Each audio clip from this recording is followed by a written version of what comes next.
As Censored Gaming has covered numerous times in the past, Japanese localizations of Western games can sometimes have some interesting changes. One of the most curious of these is the practice of taking popular Western characters and giving them a new lick of paint to redesign them for the Japanese market. Feeling that these new appearances will appeal more to the Japanese market, we have seen this with titles like Crash Bandicoot for instance, who was presented much more cute in Japan, believing it will help the game sell better. On the flip side, we sometimes see this sort of thing in the West too. One example of this is the box art for the Kirby games, which has often been presented more aggressive and determined for its English releases, whereas over in Japan it is generally kept much more cute and lovable. And with that notion, today we'll be taking a look at the Ratchet & Clank series and how it itself has been changed for the Japanese market. Ratchet & Clank is of course the hugely successful action platformer franchise by Insomniac Games, creators of Spyro the Dragon, another classic platformer series. Debuting in 2002 for the PlayStation 2, the franchise has since seen more than a dozen games and even a full feature film based on the lovable cast of characters. Whilst the first game was released in Japan with minimal changes, with even the cover art being kept in a pretty similar style as the West, the same can't be said for the next game, Ratchet & Clank Going Commando. Starting with the second game, huge changes were made to Ratchet's appearance, giving him super thick eyebrows as shown here. That's not all though. If you pay attention to the size of his head, as well as the way his eyes look, you'll notice that his head is now bigger and his eyes are much more anime-like. It's likely that these changes were implemented trying to boost the Japanese sales, and they were also accompanied by the box art being made much more cartoony and vibrant. The new look was also carried over to the Japanese commercials, which show him with the bushy brows and anime eyes. The Western marketing for Going Commando, on the other hand, featured multiple commercials showing a bunch of college kids using weapons from the game. As for some other Japanese commercials, for those interested, here's one for Ratchet & Clank 3.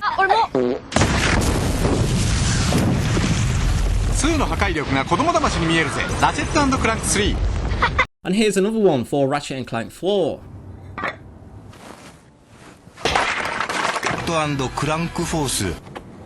These design changes proved to be a huge success and would even lead to the second game having a PlayStation 2 The Best version released, which is the Japanese equivalent to PlayStation's greatest hits in the US. Ratchet's new look would be applied to all Japanese games for a long time, with the last game for Japan to get a different version being 2009's Ratchet & Clank Future: A Crack in Time for PlayStation 3. This also includes side games such as the Clank-inspired Secret Agent Clank, which also shows Ratchet with his different appearance in Japan. For some more cover art differences, take a look at the difference in style between the English and Japanese versions of Ratchet & Clank Up Your Arsenal, Ratchet & Clank Deadlocked, and Ratchet & Clank Size Matters. As you may have noticed, another interesting difference in Japan is that most games are numbered, such as the spin-off game Size Matters being called Ratchet & Clank 5. Another curious naming change can be found in the latest release, which is a PlayStation 4 reboot titled simply Ratchet & Clank. Over in Japan though, it is called Ratchet & Clank The Game, likely to tie it in with the 2016 movie adaptation it is based on. As for some more of the changes made actually in-game, one pretty big difference can be found in Ratchet & Clank Deadlocked, which had new sequences added when Ratchet upgrades his armor.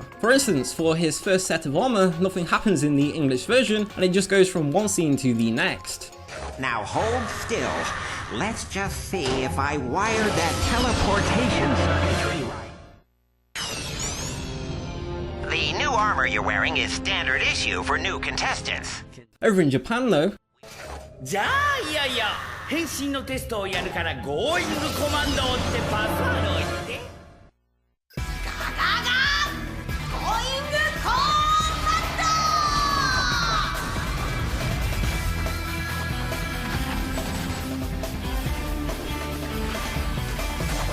ガッ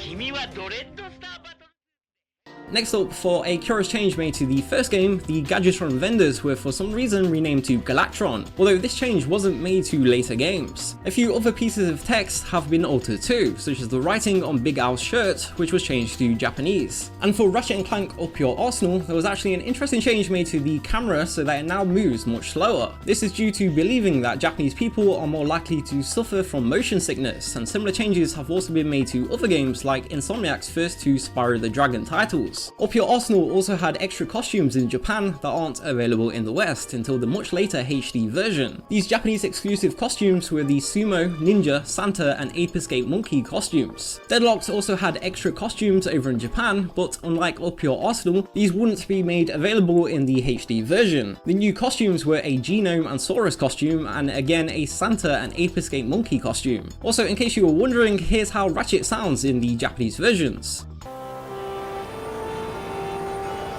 燃料ライン OK 姿勢制御ジャイロ OK イオン推進機 風が吹いてきたよ。今飛べば G トレインの気流に乗って最高速が出ちゃうぜ。オイラのロケットスレッドが銀河記録を抜いちゃったらすっげえニュースに。ラチェット できてるってばもう。ほら。 And here's the same scene but in English. Fuel lines, check. Horizontal stabilizers, check. Ion thrusters. Looks like we got a tailwind. If we time it right, we can ride the slipstream of the grav train past the sea grid traffic. Launch the mag grappler onto that pedway overpass and slingshot right up to... Ratchet. The thrusters are fine, Clank. See?